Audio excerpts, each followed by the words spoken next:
मेरा नाम करिश्मा है। मेरी उम्र 30 साल है। मेरी शादी को 15 साल हो चुके हैं और मैं दिखने में बहुत गोरी हूँ। मेरे बाल कमर तक लंबे हैं।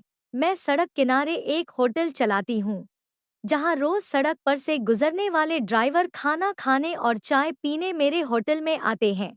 मेरे हाथ का घर जैसा खाना सभी ड्राइवरों को बहुत पसंद आता है और ड्राइवर लोग उस खाने की तारीफ करते नहीं थकते। आज जो कहानी मैं आपको सुना रही हूँ, वो उस समय की है जब बारिश का मौसम था। मेरे होटल पर एक ट्रक ड्राइवर आया। बाहर बहुत तेज बारिश हो रही थी, इस वजह से उसे गाड़ी चलाने में मुश्किल हो रही थी। उसने मुझसे कहा, क्या मुझे रात रुकने के लिए एक कमरा मिल सकता है? मेरे पास दो ही कमरे थे, उनमें से एक पहले से किराए पर दिया हुआ था। वह ड्राइवर बहुत विनती करने लगा, इसलिए मैंने उसे अपनी रूम रात भर रुकने के लिए दे दी। मेरी शादी को 15 साल हो चुके थे, लेकिन अभी तक मेरा कोई बच्चा नहीं था। मेरा पति नीलेश बहुत शांत स्वभाव का था, लेकिन वह बहुत मेहनती था। हम दोनों मिलकर अपने होटल को संभालते थे। सुबह से रात तक हम दोनों ही वहाँ काम करते थे। हमारे पास वैसे तो ज्यादा पैसे नहीं थे और हमारी कमाई भी होटल से ज्यादा नहीं हो पाती थी, लेकिन फिर भी हमें भरोसा था कि एक दिन खूब पैसे आएंगे। अगर हमारे पास पहले से पैसे होते तो हम एक बड़ा होटल खोल चुके होते। ज्यादातर ड्राइवर चाय पीने के लिए ही रुकते थे और खाना में मैं रोटी, बट्टी, चोखा और चटनी और बनाती थी। यह मेरा मेन्यू था। लेकिन पंजाबी ड्राइवरों को पंजाबी खाना बहुत पसंद आता था।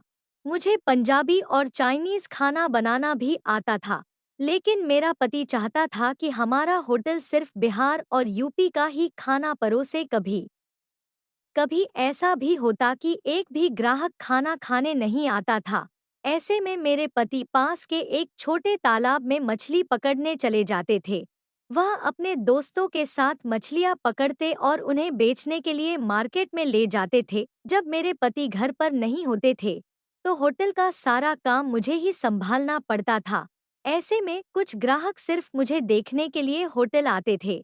उन्हें चाय तक पीना पसंद नहीं होता था, लेकिन मुझसे बातें करने के लिए आते थे। होटल के पीछे से एक हाईवे निकलता था, जहां से ट्रक और गाड़ियां गुजरती थी। इससे मेरे ग्राहक कम होने लगे थे। जो होटल और लॉज को जानते थे, वही लोग यहाँ आते थे। नए ड्राइवरों को होटल के बारे में पता ही नहीं चलता था। मेरे ग्राहक दिन ब दिन कम होते जा रहे थे। मेरा धंधा जैसे बंद होने की कगार पर था। घर में पैसों की कमी महसूस होने लगी थी। मछली पकड़ने से भी ज्यादा पैसे नहीं आ पाते थे। इसलिए मेरे पति शहर में मिस्त्री का काम करने चले गए। वहाँ मिस्त्री के काम के अच्छे पैसे मिलते थे और मेरे पति वही करने लगे। मेरे पति मुझसे कह रहे थे कि अब होटल बंद कर देना चाहिए, लेकिन मैं उनसे कहती थी कि नहीं, मैं घर में बैठकर क्या करूंगी। इसलिए मैंने होटल वैसे ही चालू रखा। अब मेरे पति मेरे पास 8-10 दिन तक नहीं आते थे। पति के दूर होने से उनकी कमी मुझे बहुत महसूस होती थी। हम एक दूसरे से बात भी नहीं कर पाते थे। पति की याद में मैं खो जाती थी। कभी सोचती थी कि वह पहले कितने अच्छे दिखते थे, लेकिन अब वैसे नहीं रहे। वह थोड़ा नशा भी करने लगे थे। पहले वह इतने खुशमिजाज थे कि उनकी हंसी देखकर मुझे भी अच्छा लगता था। उनके पास मोबाइल नहीं था, इसलिए जब वह काम पर चले जाते थे, तो यह पता नहीं चलता था कि वह गाँव कब आएंगे। हम दोनों बात भी नहीं कर पाते थे। पति की यादों में मैं अक्सर डूब जाती थी। कभी कभी वह मुझसे प्यार से कहते थे कि अब नशा नहीं करूंगा। उनकी बातों से मेरा गुस्सा भी खत्म हो जाता था और मैं हंसने लगती थी।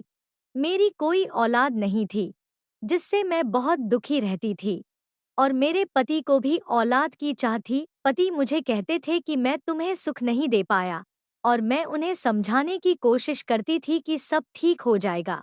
पैसे की कमी के कारण वह अक्सर निराश हो जाते थे और उनकी निराशा मुझे भी दुखी कर देती थी। लेकिन मैंने कभी कोई जिद नहीं की। एक दिन बारिश हो रही थी और रात का समय था। तभी एक ट्रक मेरे होटल के सामने आकर रुका। मैं होटल बंद करने ही वाली थी, तभी एक ट्रक ड्राइवर आया। उसने टॉर्च जलाकर होटल की तरफ देखा और मुझसे पूछा, क्या खाने को कुछ मिलेगा? मैंने कहा, हाँ, मैं अभी गर्म खाना बना देती हूँ। पहले मैंने उसे चाय बनाकर दी, फिर खाना बनाने में लग गई। 20 मिनट के अंदर मैंने उसे खाना परोस दिया। उसने भरपेट खाया और बोला, आपके हाथ का खाना बहुत स्वादिष्ट है। मैंने उसे धन्यवाद दिया। वह बोला, बारिश बहुत तेज है, मैं गाड़ी नहीं चला पाऊंगा। क्या यहाँ रुकने को कोई जगह मिलेगी? मेरे पास 2 कमरे थे, जिनमें से एक किराए पर था। वह स्वभाव से बहुत अच्छा लग रहा था, इसलिए मैंने सोचा कि ग्राहकों की संख्या वैसे ही कम हो गई है, उसे मना करना सही नहीं होगा। मैंने कहा, एक कमरा है, लेकिन उसमें मैं रहती हूँ। उसने कहा, कोई बात नहीं, मैं वहाँ एडजस्ट कर लूंगा। वह ट्रक से अपना बैग लेकर आया। मैंने उसे कमरे में ले जाकर जगह दी। कमरे में 2 पलंग थे। उसने अपना बैग रखा और एक पलंग पर आराम करने लगा। मैं होटल के बाकी काम निपटा रही थी। वह एक पलंग पर सो गया और दूसरे पर मैं। रात के करीब 2 बज रहे थे। बारिश रुकने का नाम नहीं ले रही थी। बिजली भी चमक रही थी। मैंने देखा कि वह ठंड से कांप रहा था। मुझे उस पर दया आई। मैंने अपनी एक चादर उसे ओढ़ा दी। वह सो रहा था, इसलिए मैंने उसे उठाया नहीं, लेकिन मुझे महसूस हुआ कि उसे बुखार भी हो गया था। शायद वह पूरी तरह से भीग गया था। मेरे पास कुछ दवाइयाँ थीं। मैंने उसे उठाया और कहा, आपको तेज बुखार है, ठंड और सर्दी हो गई है, यह दवाइयाँ ले लीजिए, इससे सुबह तक आराम मिलेगा। उसने दवाइयाँ ली और मुझसे पूछा, क्या आप यहाँ अकेले रहती हैं?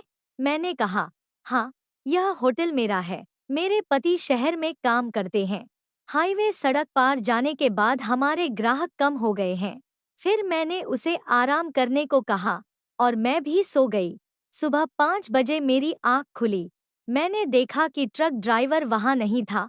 बाहर जाकर देखा तो भी वह नहीं दिखा, लेकिन उसने पलंग पर 3,000 रुपए रखे थे। मैं सोच में पड़ गई कि वह बिना बताए चला गया। कम से कम जाते वक्त बताना तो चाहिए था, लेकिन वह आदमी बहुत ईमानदार था। उसने पैसे भी छोड़ कर गए थे, वरना कोई और होता तो शायद पैसे भी न छोड़ता। उसकी ईमानदारी मुझे बहुत पसंद आई। अगले दिन मेरा पति वापस आया। वह 20 दिनों से मेरे पास नहीं था। मैंने उससे पूछा, आप इतने दिनों तक क्यों नहीं आए? कहाँ चले गए थे? वह कहने लगा, मैं चेन्नई में काम करने गया था। वहाँ एक कंस्ट्रक्शन साइट पर काम चल रहा था और वापसी में बारिश बहुत तेज थी, जिससे कोई वाहन नहीं मिल रहा था। लेकिन अब सब ठीक है। मेरा पति 20 दिनों बाद घर लौटा था और इस बार उसने कोई नशा भी नहीं किया था। उसने मुझसे कहा, देखो करिश्मा, मैंने तुमसे कहा था कि अब मैं नशा नहीं करूँगा।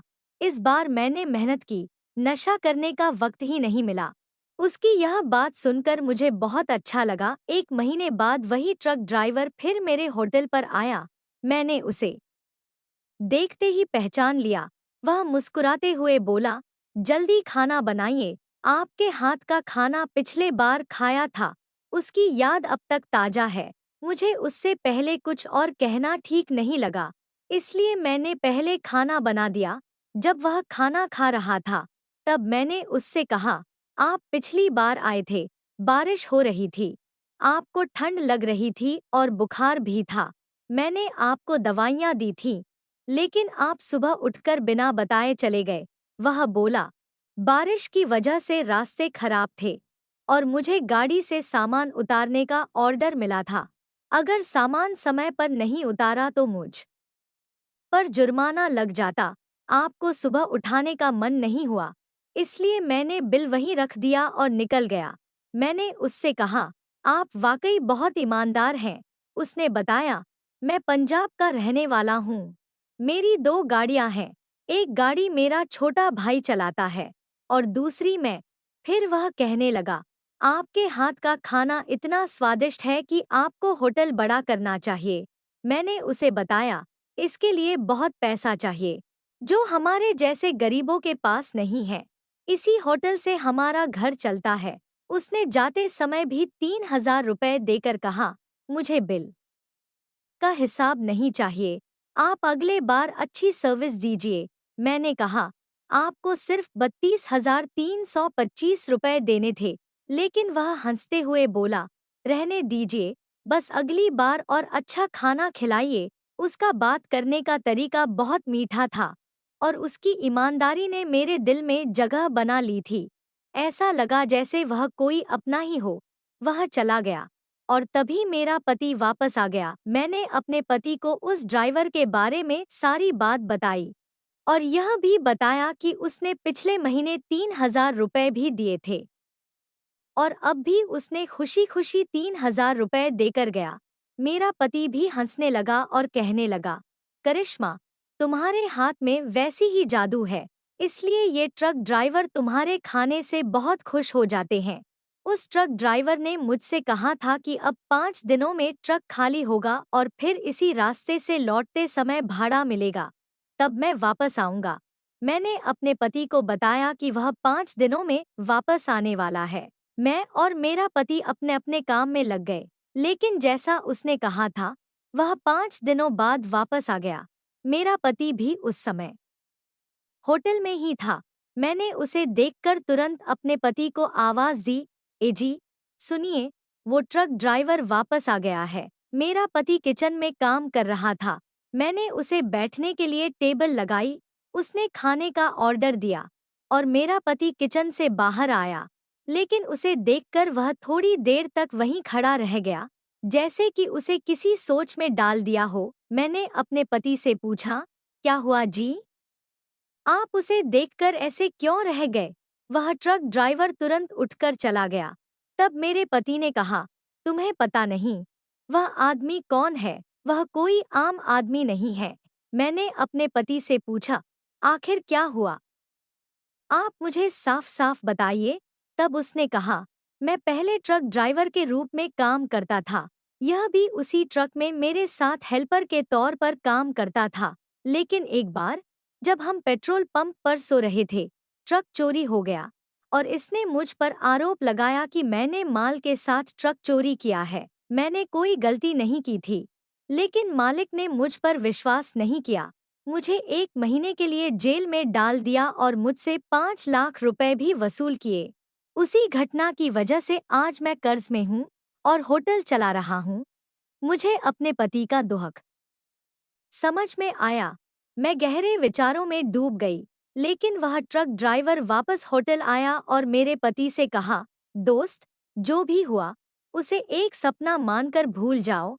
आज मैं अच्छी कमाई कर रहा हूँ।